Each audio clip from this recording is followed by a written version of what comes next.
You ask Tiger to calculate. This deals with finding the midpoint between 2 points. The midpoint between the 2 points is 84.5, 59.5. Let's solve it step by step.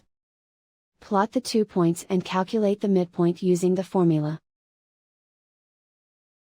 The coordinates of point 1 are, x1 equals 74, y1 equals 34. The coordinates of point 2 are, x2 equals 95, y2 equals 85. PM represents the midpoint of the 2 points.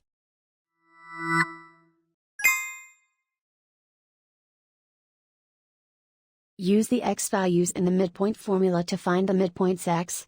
x1 equals 74. x2 equals 95. Simplify the arithmetic.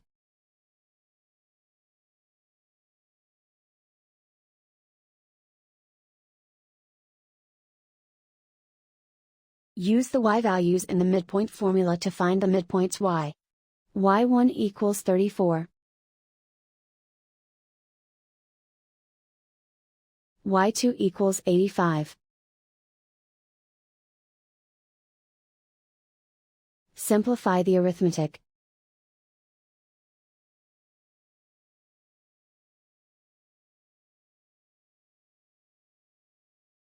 And so, the midpoint is 84.5, 59.5.